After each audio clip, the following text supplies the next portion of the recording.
जब भी मैं खाना खाता हूँ तो मुझे डकारें आती है, मेरे पेट में या फिर चेस्ट में जलन महसूस होती है, कुछ भी खाओ मुझे पचता ही नहीं है, ठीक है, या फिर घबराहट महसूस होती है।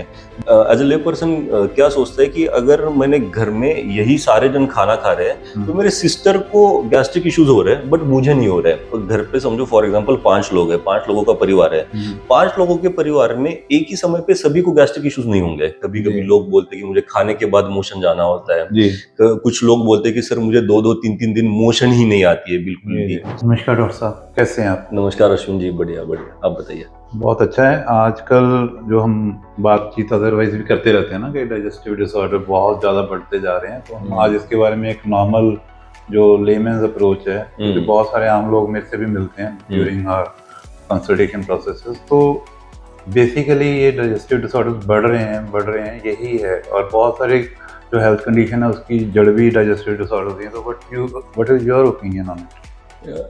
मैं अपना आयुर्वेदिक ओपिनियन इस पे फिक्स करना चाहता हूँ। आयुर्वेदा डॉक्टर को तो आयुर्वेद के अनुसार सभी प्रकार के डाइजेस्टिव डिसऑर्डर्स या फिर सभी प्रकार की बीमारियां ये मंदाग्नि से होती है, लो डाइजेस्टिव फायर से होती है। तो हमारा टारगेट यही रहता है, जब भी मेरे पास कोई पेशेंट आए या फिर किसी भी प्रकार का व्याधि लेके आए, डिजीज लेके आए ना, तब मेरा देखने का पर्सपेक्टिव ही उस तरीके से रहता है कि इनके किस किस कारणों की वजह से, किस किस कॉजेस के वजह से इसका डाइजेस्टिव फायर लो होते गया है, अग्नि मंद होते गया है। हम पर क्या ये एक ही रीजन है, डाइजेस्टिव जो फायर है और मंद अग्नि जो है उसी के कारण डिजीज हो रही है? नहीं, ये केवल एक ही डिजीज नहीं है।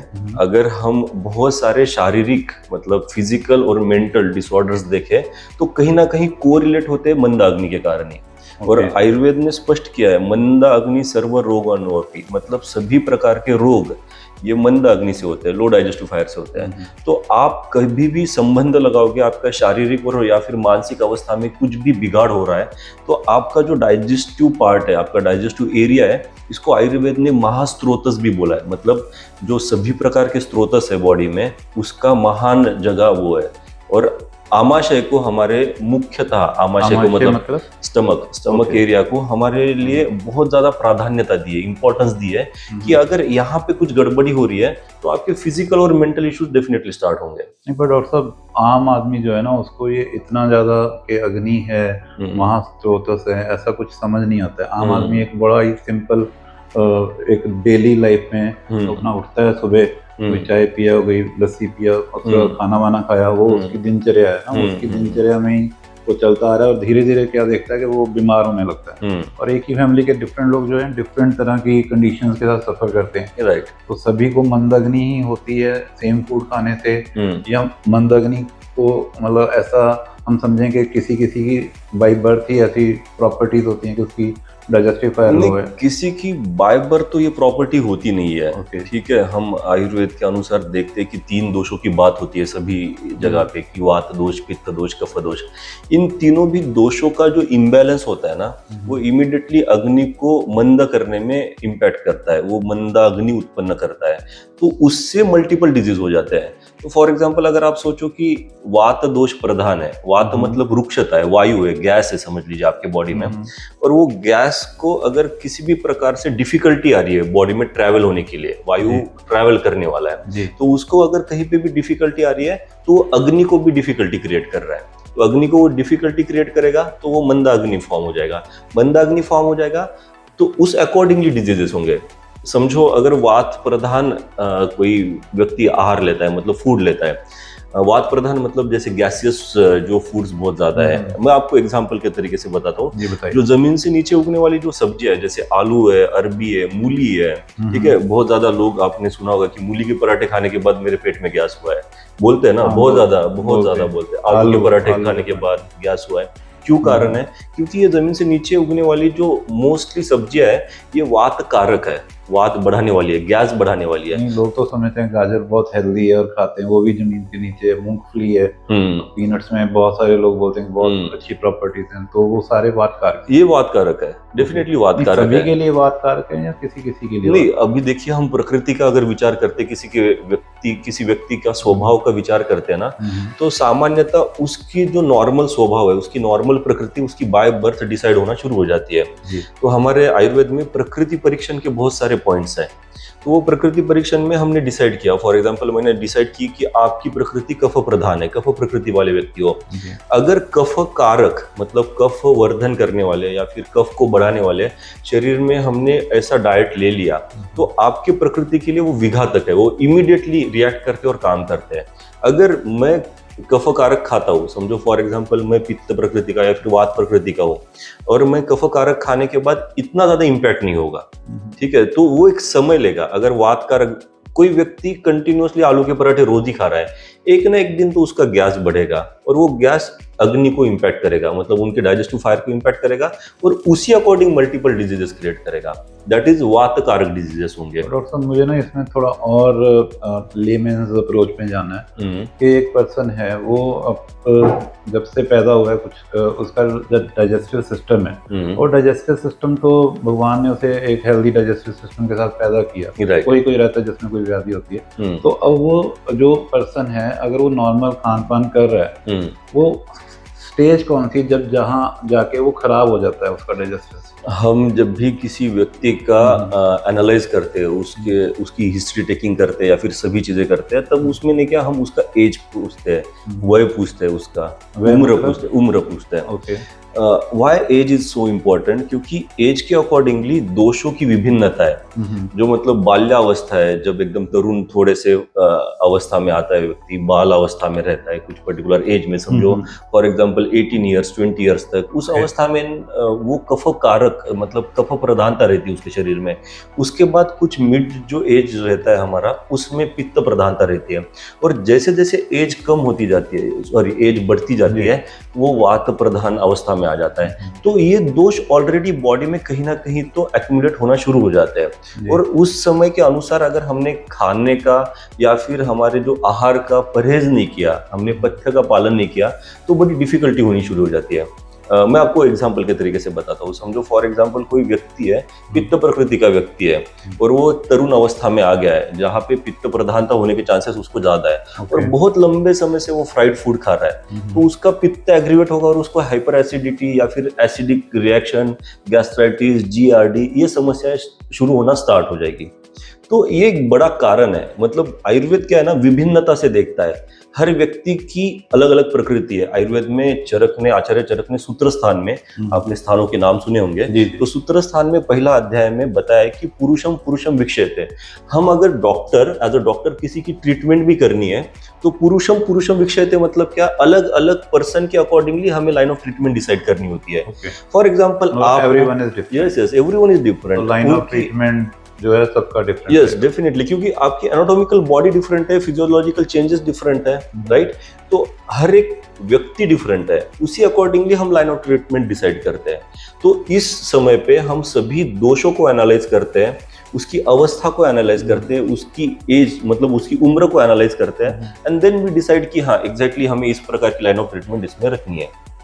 पर डॉक्टर साहब ऐसा नहीं है कि जो मेरा पहला जो अभी कंसर्न है वो ये है कि डिजीज होने वाली सिचुएशन तक पहुंचने में जो रूट है वो है क्या? मुझे ये भी लगता है कि जैसे घर पे खाना बनता है, एक फैमिली ही रहती है, अब खाना तो सेम ही बनता है ना, ऐसा स्पेसिफिकली कुकिंग नहीं होता है कि एक फैमिली में बेटे को ये देना है, बेटी को ये देना है, फादर को ये देना, ऐसा स्पेसिफिक कुकिंग नहीं होती है। तो कहीं मेजरली हो सकता है ये हमारे जो कल्चर में या दिनचर्या में ये वाली मेजर कॉज है कि सभी एक ही तरह का फूड खा रहे हैं अपनी प्रकृति के हिसाब से, तो कोई खा ही नहीं रहा और ऐसा पॉसिबल भी नहीं है मिडिल क्लास लोगों के लिए करना, बिजी लोग हैं। तो may be that is because of कि वो सारे एक प्रकार का फूड खा रहे हैं, बाध्य हैं उसको खाने के लिए, दे आर मतलब not having any other option, अपनी बॉडी टाइप के अकॉर्डिंग तो खा ही नहीं सकते। तो हो सकता है इसी से डे बाई डे उनका डाइजेस्टिव सिस्टम जो है वो हैम्पर हो रहा है और फिर फाइनली मंदग्नि हुआ या कोई इस तरह की व्याधियां उसको उत्पन्न हुई और फिर वो बीमार हो गए। राइट, आप देखिए ना, या इट इज लाइक दिस। आप घर पे समझो फॉर एग्जांपल 5 लोग हैं, 5 लोगों का परिवार है, 5 लोगों के परिवार में एक ही समय पे सभी को गैस्ट्रिक इश्यूज नहीं होंगे जी, ठीक है, क्योंकि विभिन्नता है। मैंने जैसे बोला अभी कि एवरी पर्सन इज डिफरेंट। हमें क्या लगता है कि एज ए ले पर्सन क्या सोचता है कि अगर मैंने घर में यही सारे जन खाना खा रहे हैं तो मेरे सिस्टर को गैस्ट्रिक इश्यूज हो रहे हैं बट मुझे नहीं हो रहे हैं। तो दे गॉट कंफ्यूज कि ऐसा क्यों हो रहा है, खाना तो हम सेम ही खा रहे हैं, बट मैंने पहले ही बताया कि उसका सिस्टम खराब है, जबकि सिस्टम नहीं, उसका खाना खराब है। उनके प्रकृति के अनुसार वो खाना नहीं जा रहा है। आप एक एग्जाम्पल के तरीके से देख लेना, एक फैमिली में कोई एक व्यक्ति को फीवर आ जाता है, तो फीवर आने के बाद है ना उसको हम मूंग दाल की खिचड़ी के ऊपर लेके आते हैं, फ्रूट्स के ऊपर लेके आते हैं, उसका स्पेशल डाइट स्टार्ट हो जाती है। क्यों स्टार्ट हो जाती है? उसको सुधारने के लिए, उसमें बदलाव लेके आने के लिए। तो ये जो बदलाव खाने के तरीके से आ रहा है ना, तो उसमें ही हमें पता लग जाता है कि हाँ, ये प्रकृति के अनुसार डिफरेंट है। अगर किसी व्यक्ति को एक डिजीज हो रखा है तो हम उसको डाइट का पैटर्न अलग ही रखेंगे, डेफिनेटली अलग रहेंगे, सो दैट वो उसके शरीर के लिए स्वस्थ कारक रहने के लिए लाभदायक रहे। तो फिर हम ये कह सकते हैं कि बीमार पड़ने पे जो ये हम एक्शन करते हैं या किसी स्पेशल कंडीशन में, उससे बजाय कि हम जो रोजमर्रा की हमारी लाइफ है उसमें ही अगर किसी डॉक्टर से प्रकृति एनालिसिस करवाएं, जन्म कुंडली दिखाने के बजाय बच्चे की प्रकृति दिखाएं, वो कैसा है और उसको कैसा फूड लाइफ लॉन्ग खाना चाहिए, और फिर घर में उस तरह के फूड की व्यवस्था हम शुरू से ही रखें, तो डाइजेस्टिव डिसऑर्डर्स होने के चांसेस मतलब ऑलमोस्ट ना के बराबर हो। अश्विन जी, मैं तो ये कहता हूँ कि अगर विवाह भी करना है तो आप है ना जन्म कुंडली मत मिलाओ, आप प्रकृति परीक्षण कर लो पहले। जैसे बताया जाता है, मॉडर्न डॉक्टर्स कंफर्म करते हैं ना कि आपके ब्लड के पैरामीटर्स, ब्लड इन्वेस्टिगेशंस कर रही है, उसी प्रकार से हम प्रकृति परीक्षण करेंगे उस व्यक्ति का और एनालाइज करके डिसाइड करेंगे कि क्या होना। चलिए सर, ये हमें थोड़ा रूट कॉज को समझने में हेल्प किया। अभी जो सेकंड इम्पोर्टेंट मेरा क्वेश्चन रहेगा आपसे कि जो आपके पास भी बहुत सारे पेशेंट आ रहे हैं डाइजेस्टिव डिसऑर्डर में, सबसे मेजर आपके पास किस तरह की कंडीशन के पेशेंट आते हैं? जैसे मेरा फोकस रहता है कि कोई भी डाइजेस्टिव डिसऑर्डर्स आए मेरे पास तो उसका व्याधि की स्टार्ट कहाँ से हुई है। उसमें आयुर्वेद में एक शब्द आया है संप्राप्ति, मतलब कहाँ से शुरुआत हुई है। मैं आपको एक थोड़ा सा संबंध बता देता हूँ, शायद मैं आसानी से बताने का बता पाऊँ आपको कि आयुर्वेद में 3 प्रकार से डिजीज क्रिएट होता है ऐसे माना जाता है। ठीक है, उसका पहला है कि कॉजेस, आपकी निदान, मतलब कॉजेस को प्राइमरी रखा जाता है।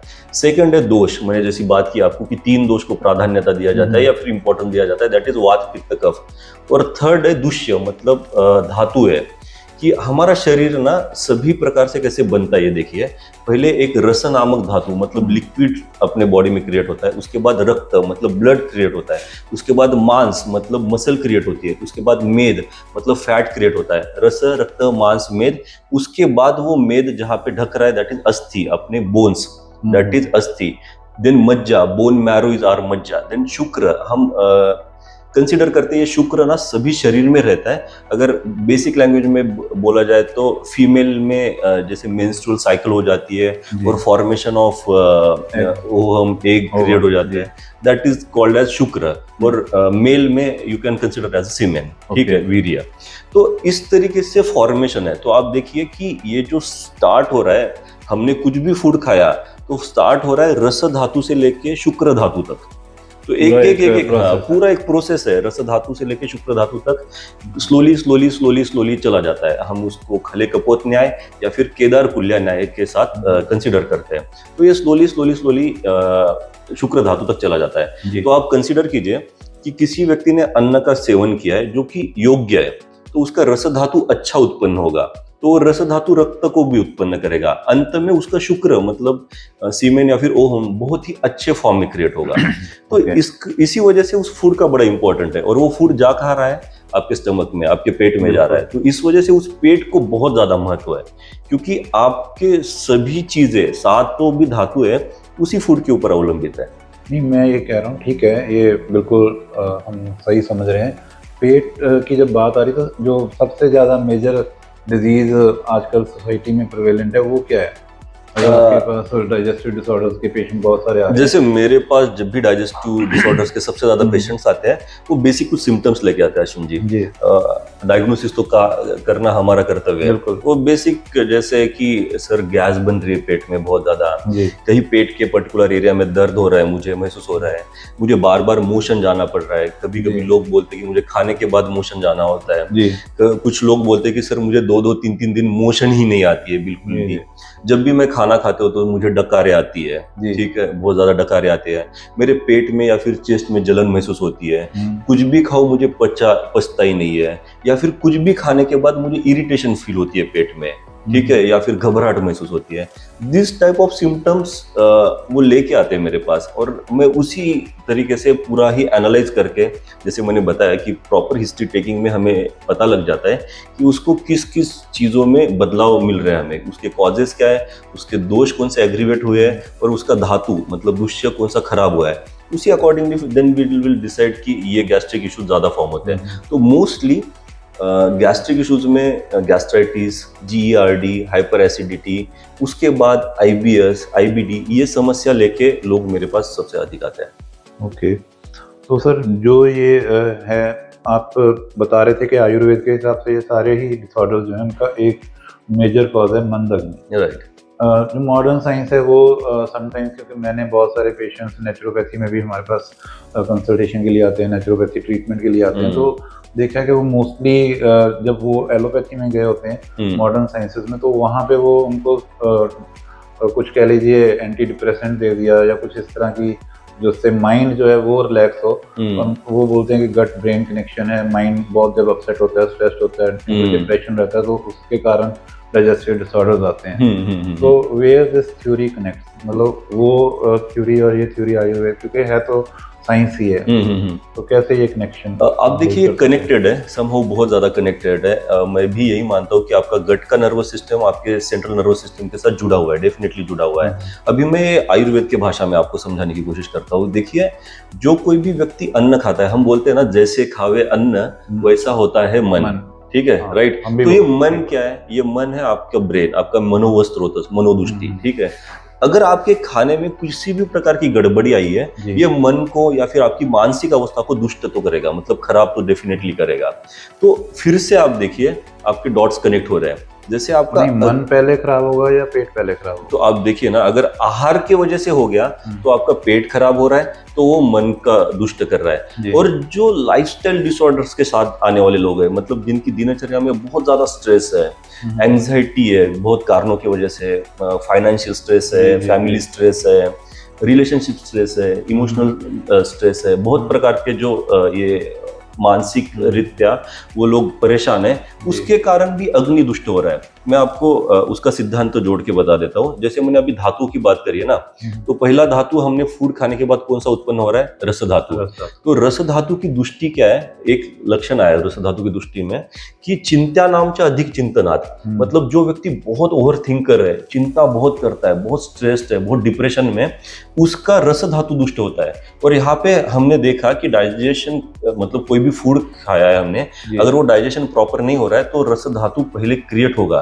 तो अगर डाइजेशन ठीक नहीं हुआ तो मतलब आपकी रस धातु की दुष्टि हो रही है, वहां पे रस धातु इंपैक्ट हो रहा है। और एक दूसरा भी कारण आया है कि चिंता नाम अधिक चिंतनात्, मतलब जो व्यक्ति बहुत विचार करने वाला है, डिप्रेशन में, स्ट्रेस में, एंजाइटी के साथ है, उसका भी मंद अग्नि हो रहा है। तो यहाँ पे अग्नि फिर से खराब हो रही है और उसको बीमारियां क्रिएट हो रही है। और जनरली ये बोला जाता है कि जो आदमी बहुत ज्यादा स्ट्रेस में है, किसी डिप्रेशन में है, तो वो अपने खान पान के बारे में ज्यादा सोचता भी नहीं है। राइट। कुछ सामने आया खा लिया, या कई बार ये होता है कि वो खाता ही नहीं है। तो दोनों ही कारणों से, कभी गलत खान पान से या ना खाने से, मोस्टली आप देखिए अश्विन जी, क्या होता है अब किसी व्यक्ति को फाइनेंशियल स्ट्रेस है या फिर फैमिली में कुछ इश्यूज है, ठीक है, उसका खाने के ऊपर कहाँ ही ध्यान जाएगा, ठीक है, उसको भूख नहीं लगी है, फिर भी वो अन्न का सेवन कर रहा है, हो गया अग्नि दुष्ट, अग्नि खराब हो रहा है यहाँ पे। तो यहाँ पे अग्नि खराब हो रहा है, फिर से बीमारियों का कारण बन रहा है उसका। डॉक्टर साहब, जब ये कंडीशन हो ही गई कि डाइजेस्टिव डिसऑर्डर्स वो किसी ना किसी तरह से आपकी बॉडी को परेशान कर रहे हैं, तो उसमें फिर पहला जो मेथड है कि उसको सीधा ही मेडिसिन दें या उसके कारणों को हटाएं या पंचकर्म में जाएं? व्हाट इज द मेजर मतलब method of treatment what you follow? मतलब मैं अपने प्रैक्टिस में या फिर जो अच्छे वैद्य आयुर्वेद के, जो प्रॉपर्ली वेल क्वालिफाइड वैद्य है, वो अपने प्रैक्टिस में इसी तरीके से फॉलो करते हैं। वो पहले कॉजेस को ही दूर करते हैं। हमारे आयुर्वेद में एक वर्ड आया है, निदान परिवर्जनार्थ चिकित्सा। निदान मतलब कॉजेस, परिवर्जन मतलब उसको दूर करना, और चिकित्सा मतलब ट्रीटमेंट।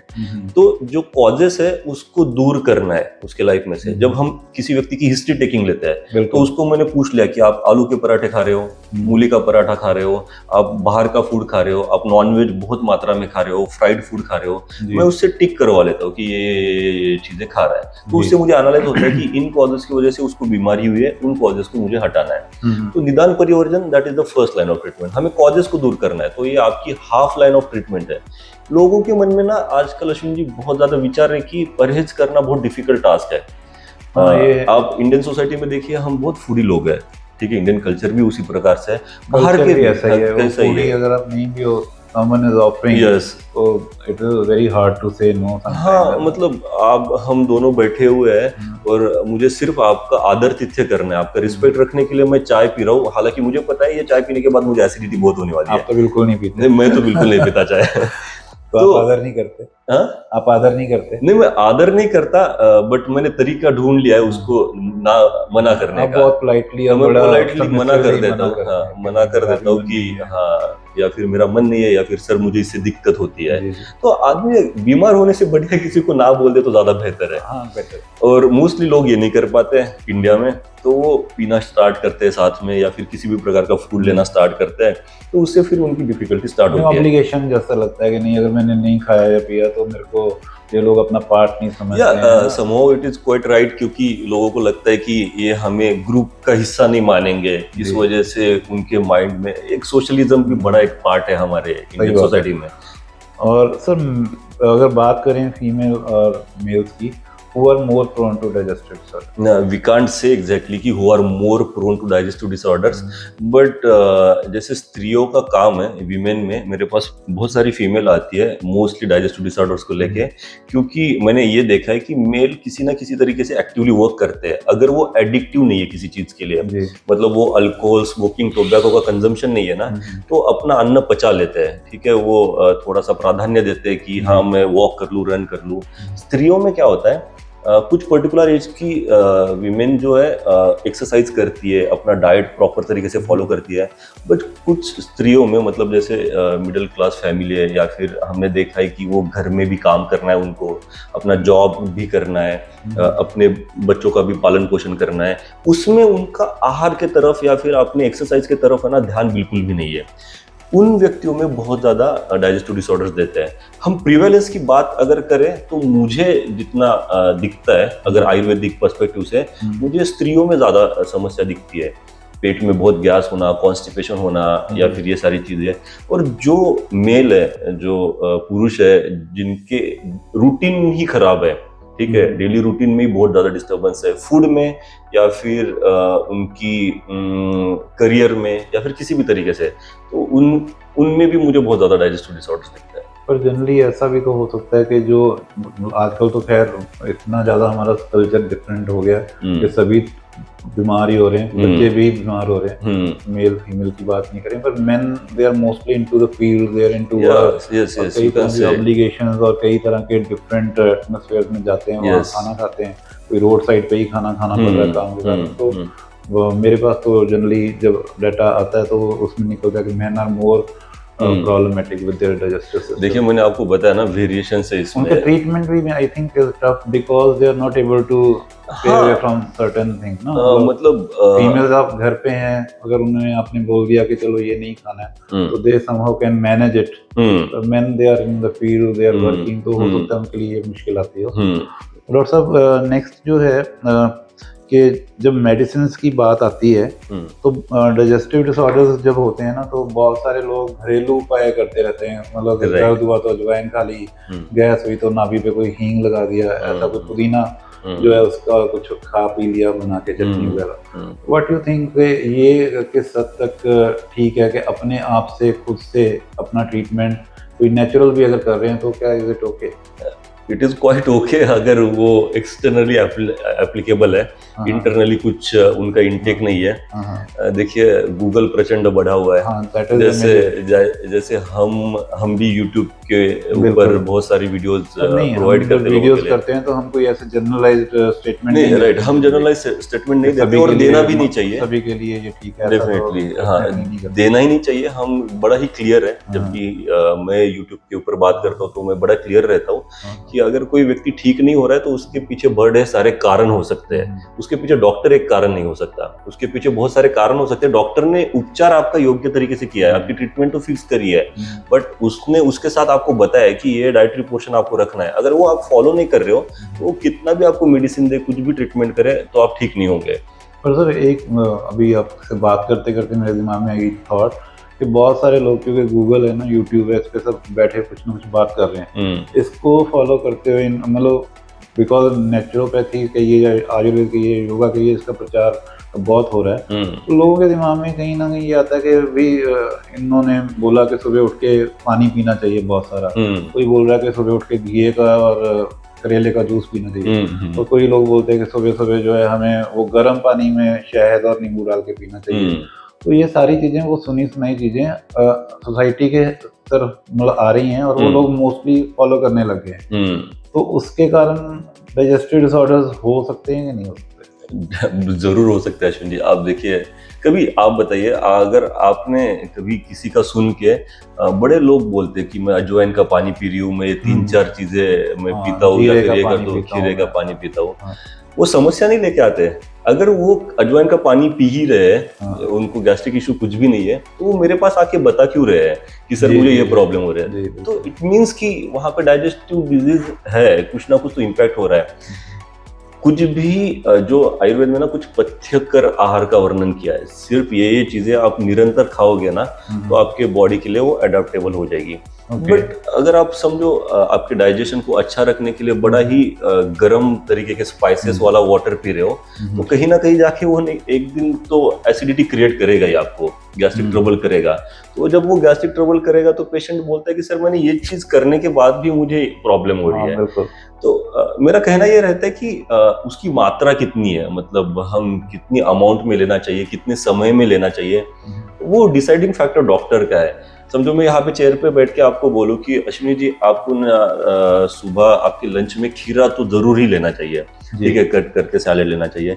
क्या पता वो खीरे से आपको गैस हो, क्या पता हमने बात नहीं की, मैंने आपकी हिस्ट्री टेकिंग नहीं ली है, मुझे कुछ भी नहीं पता आपकी प्रकृति के बारे में। यूट्यूब पे आए और आपने बस बोल दिया कि दे दी कि जो खीरा है वो खाना चाहिए। हाँ, तो सभी के लिए नहीं है ना, सभी के लिए वो थोड़ा डिफिकल्ट हो जाता है। जैसे आयुर्वेद में हम जब गृहिणी चिकित्सा की बात करते हैं, बड़ा ही प्रचंड बड़ा अध्याय है, आचार्य चरक ने अच्छे से वर्णन भी किया उसके ऊपर। गृहिणी मतलब you can say IBS, you can say IBD, you can say all gastric diseases in गृहिणी ओनली, ठीक है। हम एग्जैक्टली कोरिलेट नहीं कर पाएंगे, बट जो कुछ भी आपकी पेट की बीमारियां है ना, वो सारी गृहिणी से जुड़ी हुई है, ठीक है। आयुर्वेद में इसका एक अलग से टॉपिक लिखा हुआ है। तो उसमें नित्य पथ्यकर, मतलब अगर आपको पेट को ठीक रखना है ना, तो उसके लिए सिर्फ तक्र का वर्णन है, छाछ का, जो हमारे सामने अभी रखा हुआ है। मेरे को मालूम था, इसीलिए मैंने स्पेशल आपके लिए यही बनवा के रखी। डॉक्टर आ रहे हैं तो मतलब उन्होंने क्लियरली बताया है कि जैसे उन्होंने ग्रंथ में लिखा है, जरूर, बड़ा स्वादिष्ट बना हुआ है। तो ये नित्य पथ्य है। हाँ, मतलब अगर आपको गैस्ट्रिक ट्रबल है, या फिर आप भविष्य में चाहते हो कि आपको पेट की बीमारियां ना हो, तो ये पथ्यकर है, क्योंकि ये तीनों दोषों को ठीक रखने वाला है। तो इसीलिए ना अश्विनी जी, गृहिणी जो अध्याय है ना, उसमें ना ग्रंथकार ने इसी तक्र का बड़ा अच्छा संस्कृत में वर्णन किया है। मैं आपको बताता हूँ। उन्होंने बोला है कि तक्रम तु गृहिणी दोषे दीपन ग्राही लाघवात श्रेष्ठम मधुर पाकित्वान न च पित्तम प्रकोपयत। इन कारणों की वजह से पित्त का प्रकोप नहीं होने देगा, मतलब पित्त को एग्रीवेट नहीं होने देगा, कफ को भी एग्रीवेट नहीं होने देगा, और वात को भी एग्रीवेट नहीं होगा। वो तीनों को दोषों को बैलेंस रखेगा। जहां पे तीनों भी दोष बैलेंस है, तो आपको पेट की समस्या तो होने के चांसेस कम है। Okay, right, great. तो डॉक्टर साहब, इसके बाद हम अगर नेक्स्ट जाएं कि अगर किसी पेशेंट की मंदग्नि जो है ही है, तो उसको मेजरली किस तरह के डिस्कम्फर्ट होते हैं? देखिए, हम दोषों के अनुसार इसको थोड़ा विभिन्नता देते हैं, ठीक है।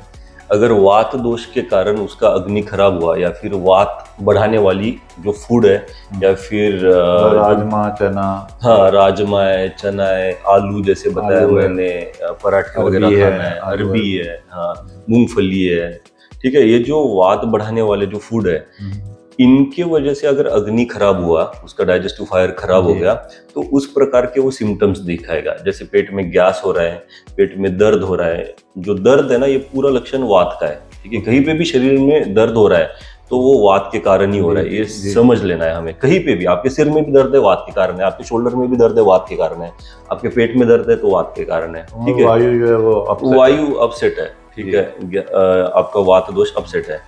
अब अगर हम पित्त की बात करें तो पित्त के लिए कैसे आहार रहता है, जैसे फ्राइड है, स्पाइसी बहुत ज्यादा खाना है, बहुत गर्म जगह में काम करना है। जो इंडस्ट्री में काम करने वाले लोग हैं, जहाँ पे बहुत ज्यादा गर्मी है, हीट है, उस जगह पे काम करने वाले लोगों का पित्त दुष्ट होगा और वो पित्त आपके डाइजेस्टिव फायर को, मतलब अग्नि को फिर से खराब करेगा और उस प्रकार के सिम्टम्स क्रिएट करेगा।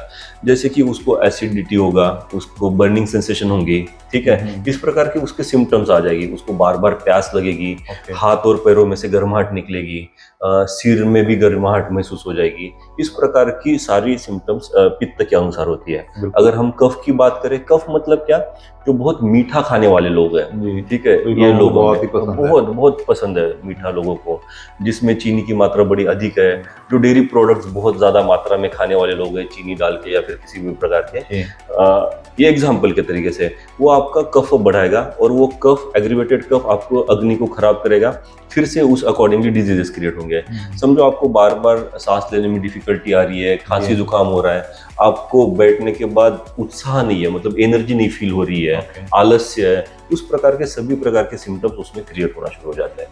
तो यही डाइजेस्टिव डिसऑर्डर्स को स्लोली क्रिएट करके बड़ा बना देता है। तो जो लोग बार बार खाते रहते हैं थोड़ी थोड़ी मात्रा में, मतलब एक तो आजकल ये भी प्रमोट किया जा रहा है कि आप एक बार में अन्न मत खाएं, एक बार में अपना मतलब मील कंप्लीट ना लें, आप 2-2 घंटे के इंटरवल पे शॉर्ट मील्स लें। आप इस से कितना मतलब एग्री करते हैं? मैं तो बिल्कुल एग्री नहीं करता इस चीज से। आयुर्वेद तो इसमें नहीं है, बिल्कुल भी एग्री नहीं करता। आयुर्वेद कैसे मानता है? आयुर्वेद दो चीजों के लिए बड़ा फर्म है जी। When you feel hungry, eat your food, when you feel thirsty, drink your water. ठीक है, बिल्कुल। तो जब आपको भूख लगे तब खाना खाओ। उसमें नहीं, क्या पैटर्नाइज नहीं है कि आपका ब्रेकफास्ट है, आपका लंच है, आपका डिनर है, यही टाइम है, फिक्सेशन है। डॉक्टर जो घर पे रहने वाले लोग हैं, बच्चे हैं या कुछ भी है, या ऑफिस में काम करते हैं, तो उनका पैटर्नाइज ही है, उनको भूख है या नहीं, उनका लंच टाइम फिक्स हो गया कि 2 से 2:30 बजे कर लीजिएगा। कुछ बच्चे हैं सुबह स्कूल जा रहे हैं, माँ बाप बोल रहे हैं कि खा के ही जाओ, बच्चा बोल रहा है नहीं भूख ही नहीं लगी है ना। तो हम कहीं ना कहीं पैटर्नाइज कर देते हैं नोइंगली और अननोइंगली, क्योंकि हमें उसके लॉन्ग टर्म जो दुष्प्रभाव हैं उसके वो नहीं मालूम है। हाँ, पता ही नहीं ना हमें। पेरेंट्स को लगता है कि बच्चा खा के जाए, ऑफिस में इंसान को लगता है कि मेरे पास यही एक टाइम है, वो बात नहीं करता है कि मेरे को अपनी भूख के समय पे खाना खाना है। तो ये सब चीजें जो है मतलब मिला के किसी ना किसी तरह से हमें बीमार तो कर ही रही है। अश्विन जी देखिए, एक दिन के उपवास से आपके शरीर को, मेरे शरीर को या फिर किसी के भी शरीर को कुछ इम्पैक्ट नहीं होगा। तो अगर आपको यही एनालाइज करना है ना कि आपको भूख कब लग रही है, या फिर आपका डिसाइड नहीं हो पा रहा है कि मुझे भूख लग रही है या नहीं, तो आप एक दिन उपवास करके नेक्स्ट दिन देखो कि आपको किस समय पे भूख लग रही है। अगर आप फोर्सफुली, घर में भी क्या करती माताएं अपने बच्चों को बड़ा ही फास्ट, मॉर्निंग में जाना है तो कुछ खिला के, ये करके वो करके भेजना है, क्योंकि समहाउ एनर्जी रहे पूरे दिन भर काम करने में, दौड़ने फिरने में, इन चीजों के ऊपर लगे हुए रहते हैं। फैमिली डिनर्स हैं, फैमिली डिनर्स है, इकट्ठा रहना है और खाना खाना है। एक पर्टिकुलर जब टाइम की अकॉर्डिंगली बात आती है ना, वो लोगों में डिजीज क्रिएट करते हैं। जैसे मैंने पहले भी बात की कि घर के 5 लोगों की प्रकृति सेम नहीं है, बॉडी डिफरेंट है। बिल्कुल। तो अगर आपके साथ मैं बैठा हुआ हूँ और आपको अच्छी भूख लगी है और मुझे नहीं लगी है, तो मैं उतनी ही मात्रा में खाऊंगा जितनी मात्रा में मुझे आवश्यकता है, अगर इनकेस मुझे खाने की आवश्यकता पड़ी तो आपके साथ। अगर नहीं है तो मैं साफ मना करके वो बाद में अन्न का सेवन करूँ। ठीक है ना, फूड ले लो, जी। वो ज्यादा बेहतर है उसको डिजीज से दूर रखने के लिए। तो ये जो मल्टीपल मील्स का जो पैटर्न है ना, वो बिल्कुल भी अयोग्य अकॉर्डिंग टू आयुर्वेदा। आपके अग्नि के काल के अनुसार आपका अन्न होना चाहिए, मोस्टली 2 टाइम का अन्न होना चाहिए। और हम ये भी बोलते हैं कि आपका 1/4 भाग है ना, 1/4 पोर्शन ऑफ योर स्टमक आपका एम्प्टी होना चाहिए, सो दैट वो वायु को घूमने में मदद करे।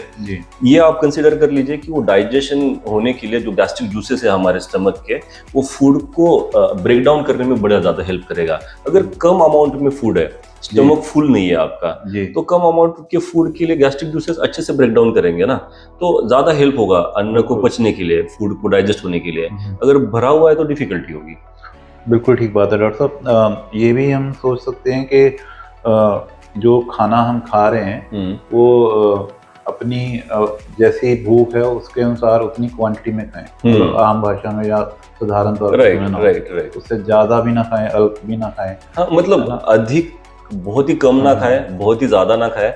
आपको जैसे बताया मैंने कि 1/4 ऑफ पोर्शन रहना चाहिए उसके पेट में, उसको फील होना चाहिए कि हाँ ठीक है, मुझे थोड़ा सा बाकी है। ये बड़ा कंफ्यूजन है, आप मतलब दूर कीजिए कि भोजन के साथ जल का ग्रहण करना चाहिए, पानी पीना चाहिए कि नहीं पीना चाहिए, जब पीना चाहिए तो कितना पीना चाहिए। और इसी में बहुत सारे लोग मतलब कंफ्यूज रहते हैं और कंफ्यूजन के कारण फिर डे बाय डे अपनी कुछ ना कुछ गलती करते हैं। देखिए, भोजन मध्य ना पानी का सेवन करना चाहिए, ठीक है। भोजन मध्य मतलब तो थोड़ा सा एक्सप्लेन करके बताता हूँ। हमारे इसमें ना ग्रासांतर बोला है, हर घास के 1 से 2 अपने जो बाइट जाते हैं, उसके बाद आपको हल्का सा थोड़ा सा 1 सिप पानी पीना चाहिए। ये जो भोजन मध्य है, मतलब खाने के दरमियान लेने वाला पानी है, वो आपके अन्न को पचाने में हेल्प करेगा। आप साइंटिफिक भी देखो कि आपके जो गैस्ट्रिक जूसेस उस टाइम पे बड़ा ही एक्टिवली वर्क करते हैं ना, वो हाइड्रोक्लोरिक एसिड है उसमें, ठीक है। पानी थोड़ा सा न्यूट्रलाइज करने में हेल्प कर देता है अल्प मात्रा में, तो हमें पानी थोड़ा सा चाहिए उस समय पे, तो जो हेल्प करेगा। अब भोजन आंते विषमवारी क्यों बोला जाता है कि भोजन के बाद जो पानी जा रहा है ना, वो नहीं क्या आपके एसिड का जो काम था वो फूड को ब्रेक डाउन करने का, लिया तो फिर उसके बाद इमीडिएटली पानी नहीं पीना चाहिए, ठीक है। मतलब वो आपके जहर की तरह, हाँ, मतलब वो जहर की तरह ही काम करेगा, क्योंकि आपका जो फूड है उसको डाइजेशन प्रक्रिया में चल रहा है, वो आप उसके ऊपर पानी छिड़क रहे हो कहीं से, तो वो पानी छिड़कना मतलब वो फूड का टॉक्सिन क्रिएट हो जाएगा। और जो भोजन के बीच में पानी पीना है सिप सिप करके, वो कितना, आधा गिलास तक? हाँ, मतलब आप समझ लीजिए कि हाँ, अपने बस इतना ग्लास ले रखा है अपने पास, और बीच में सिप करके आप फिनिश कर दो, और एंड तक नहीं लेके जाना है, एंड में इकट्ठा पीना है। एंड में तो पीना ही नहीं है, एंड के उसके बाद भोजन के बाद, मतलब खाने के बाद आपके, तो आप 1-1.5 घंटे बाद अपने आप ही प्यास लगेगी आपको, तब आप सेवन कर लेना 1 आध गिलास। डॉक्टर साहब, अभी एक और है कि ये भी भोजन के बारे में बात कर रहे थे, हम कल ही बात कर रहे थे कि षड्रस जो है ना, जो है 6 रस के फूड खाने चाहिए हमें, और उसका भी है कि सीक्वेंस है कि शुरू में मीठा खाना चाहिए। इसकी क्या इम्पोर्टेंस है हमारे आयुर्वेद में पेट के रोगों के लिए? आयुर्वेद कैसे मानता है कि अगर आपने कुछ भी फूड खाया ना, तो सर्वप्रथम जो अवस्था पाक उत्पन्न होता है, अवस्था पाक मतलब फॉर्मेशन, ठीक है, वो कफ की होती है, मतलब कफ दोष की होती है, या फिर कफ की होती है, दोष की बात नहीं करते हम, कफ की होती है, ठीक है। तो वो जो कफ है ना, वो बेटर है मधुर को पचाने के लिए। तो आप समझ लीजिए, आपको साइंटिफिक एस्पेक्ट देखिए कि अगर आपका जो मीठा प्रोडक्ट है ना, कुछ भी मीठा प्रोडक्ट है आप ले रहे हो, तो अगर वो पहले अमाउंट में चला जाता है, तो वो गैस्ट्रिक जूसेस को भी हेल्प करेगा उसको ब्रेक डाउन करने के लिए, ठीक है। उसके बाद बाकी जो रस है, जैसे अम्ल, लवण, कटु, तिक्त, कषाय, ऐसे 6 रसों का वर्णन किया हुआ है, ठीक है। जो बाकी के रस है वो स्लोली फिर डाइजेस्ट होना शुरू हो जाते हैं, क्योंकि उनमें इतना ज्यादा डाइजेस्टिव पावर की जरूरत नहीं है। तो जो लोग मतलब खाने के बाद मीठा खाने का चलन है कल्चर में हमारे, वो बेसिकली पहले खाना चाहिए, हाँ, बाद में नहीं खाना चाहिए। डेजर्ट का मतलब आ गया है, डेजर्ट का कंसेप्ट तो बड़ा ही रॉन्ग है अश्विनी जी, ये तो हमारा कंसेप्ट है ही नहीं, ये तो बड़ा वेस्टर्न कंसेप्ट है। और उसके नाम पे बहुत कुछ खाया जा रहा है, बहुत ज्यादा खाया जाता है, मतलब लोग आइसक्रीम खाते हैं, मीठा खाते हैं, देखिए आइसक्रीम विद ब्राउनी खाते हैं, ठंडा और गर्म मिक्स करके खाते हैं। हमारे पुरान काल में देखिए लोग 100 साल तक इसी वजह से जीते थे क्योंकि नहीं क्या उनके खाने में मीठा नहीं था, मतलब चीनी नहीं थी, शक्कर नहीं था उनके खाने भी है कि मीठा जब बात करते हैं तो इस मीठे की बात नहीं करते। हाँ, अभी समाज में चल रहा है, इट इज नॉट। जैसे जब मैं मीठे की बात करता हूँ तो मैं गुड़ की बात करता हूँ, ठीक है, कि शहद की बात करता हूँ, खांड हो सकती है, हाँ, शक्कर हो सकती है, उसकी बात करता हूँ, वो ठीक है। कंपैरेटिवली आपका शुगर जो बन के आया हुआ है, ठीक है, तो वो बड़ी सारी समस्या क्रिएट करेगा। और फ्रूट्स जो हैं उनके बारे में डॉक्टर साहब वो कब खाने चाहिए? कुछ लोग तो खाने के बाद आम काट लेते हैं, खाते हैं, कुछ लोग खाने के बाद फ्रूट खाते हैं, कुछ पहले खा लेते हैं, कुछ सैलड बीच में खाते हैं। अश्विन जी, फल या सब्जियां कह लीजिए। अगर आप मुझे पूछो तो मैंने अपने इतने सारे पेशेंट्स में, पेट की बीमारियों के पेशेंट्स में देखा है कि फ्रूट का सेवन है ना, यह भोजन पूर्व, भोजन मध्य, भोजन पश्चात तो करना ही नहीं चाहिए। अगर आपको खाना है फ्रूट्स एक अलग से समय पे जहाँ पे नहीं कि आपको लग रहा है, मतलब एक रहता है ना, एक फॉल्स हंगर अलार्म, जो आपको फील होता है कि मुझे भूख लग रही है, कि हमारा मंचिंग करने का दिल कर रहा है, हाँ राइट, स्नैकिंग करने का दिल कर रहा है, मंचिंग करने का दिल कर रहा है, उस समय पे आप सैलेड लेना चाहिए, फ्रूट का सेवन करना चाहिए। खाने के साथ तो इट इज स्ट्रिक्ट नो।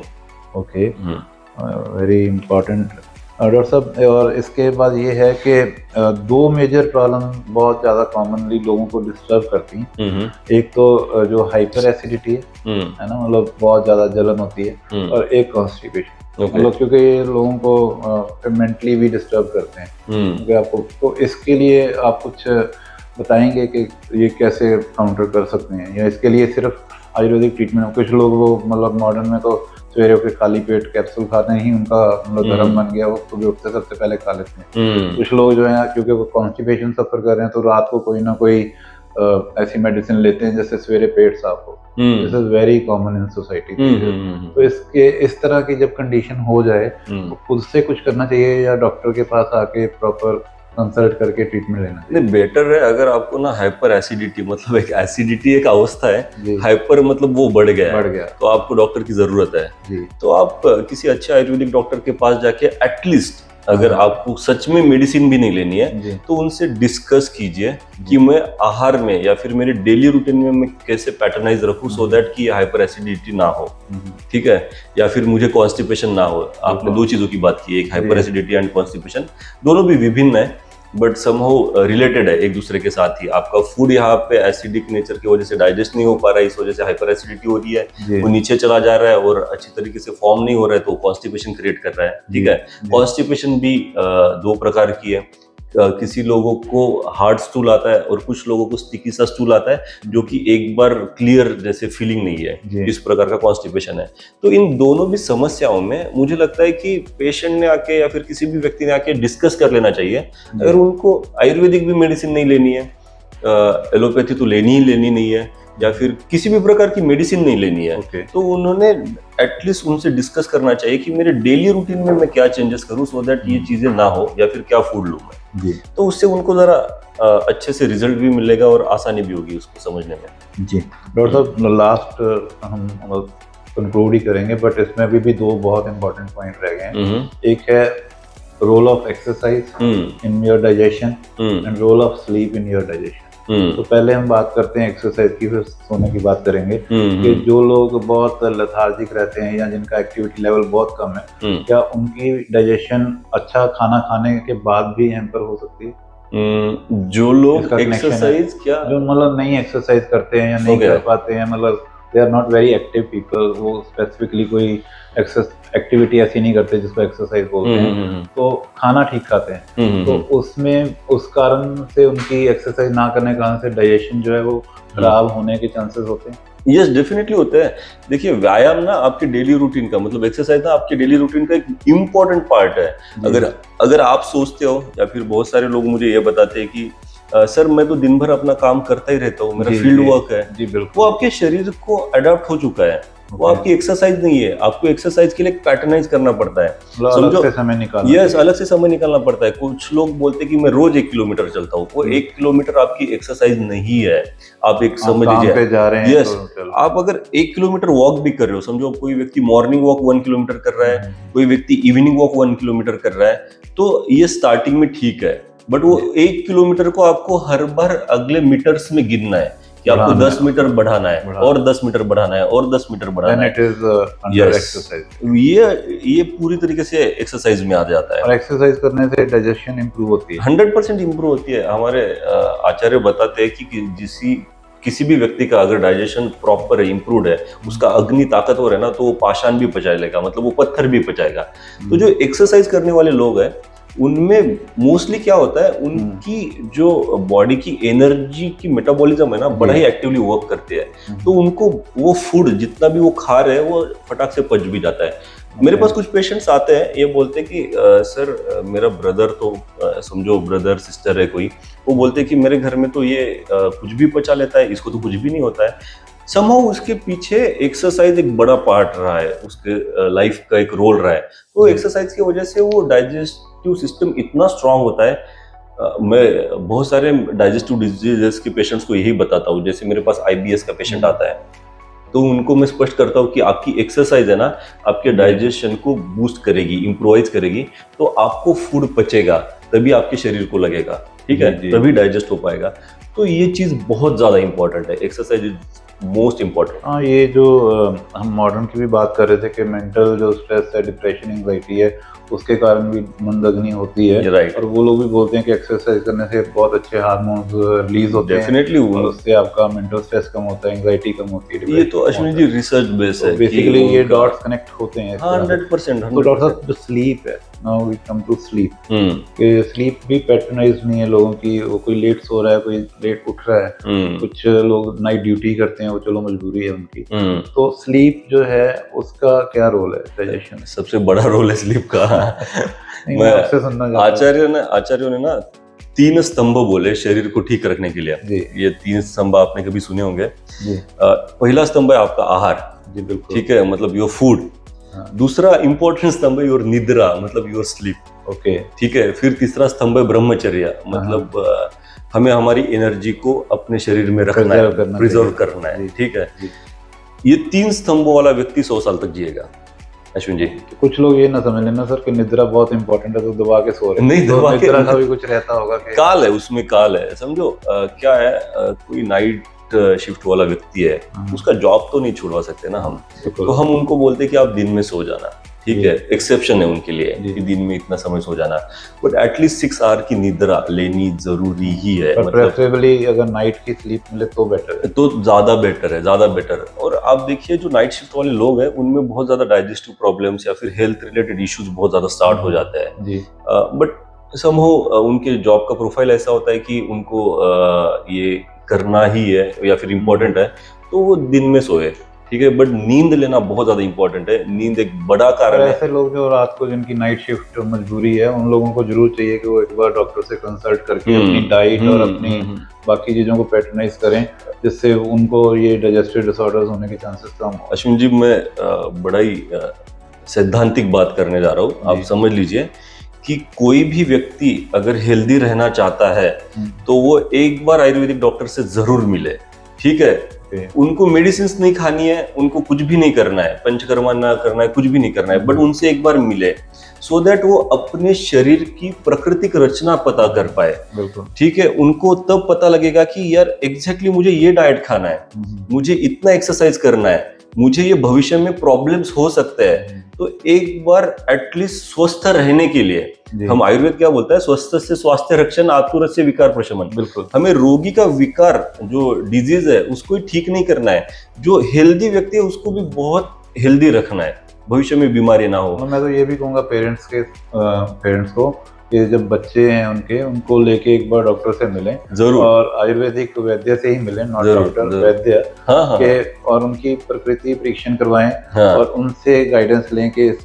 बच्चे को किस तरह की डाइट और लाइफस्टाइल जो है इसके लिए सबसे बढ़िया रहेगा, जिससे ये हमेशा हेल्दी रहे। ये हर माँ बाप चाहता है कि बच्चा हेल्दी रहे, but they are not able to find out the root cause, right. तो अगर वो बचपन में ही थोड़ा सा फिगर आउट कर लेंगे कि क्या इसके लिए हेल्दी है, तो उसकी तरह से पैटर्नाइज कर लेंगे। ये बहुत इम्पोर्टेंट है, ये बहुत इम्पोर्टेंट है। समहाउ मिनिस्ट्री ऑफ आयुष, हमारी गवर्नमेंट ऑफ इंडिया बहुत ज़्यादा एक्टिवली वर्क कर रही है इन चीज़ों के ऊपर कि हम सभी प्रकार के लोगों का अच्छे से प्रकृति एनालाइज कर पाए। They are trying to provide application as well, app भी प्रोवाइड करने के सोच रहे हैं। मतलब इन चीज़ों में बहुत ज़्यादा बढ़ चुका है, प्रस्ताव बढ़ चुका है, क्योंकि लोगों को अब पता चलने लगा है कि आयुर्वेद की इंपॉर्टेंस किस तरीके से है। सिर्फ बीमारी, जो बीमार व्यक्ति है या फिर डिजीज व्यक्ति है उनके लिए नहीं, जो हेल्दी रहना चाहता है उनके लिए भी बड़ा इंपॉर्टेंट है। तो मेरा तो कहना सही है, आपने जो भी बात बोली वो भी बड़ी करेक्ट बात है कि सभी पेरेंट्स को अपने बच्चों को एक बार तो किसी क्वालिफाइड आयुर्वेदिक वैद्य के पास लेके जाना चाहिए, सो दैट वो एग्जैक्टली एनालाइज कर पाए कि इसको भविष्य में क्या क्या हो सकता है, तो अभी से क्या क्या प्रिकॉशंस लेनी चाहिए और हेल्दी रहने के लिए क्या पैटर्न फिक्स करना चाहिए, तो that will be quite better. Doctor Suhas, ये जो हमारा इंटरेक्शन है आपस में, ये बहुत हेल्पफुल रहा मेरे लिए भी, और मुझे लगता है जो सुनेंगे लोग उनके लिए भी। जरूर कम से कम डाइजेस्टिव डिसऑर्डर्स जो हैं उनको मतलब रोक सकें, ना होने दें, उतना तो काफ़ी है। नेक्स्ट हम एक सेशन जरूर करेंगे कि डाइजेस्टिव डिसऑर्डर्स अगर हो ही गए हैं तो ट्रीटमेंट आयुर्वेद में किस तरह से उसका अच्छे से किया जा सकता है। Right, thank you so much for your time. Thank you, हम अभी तक रपान कर ही सकते हैं।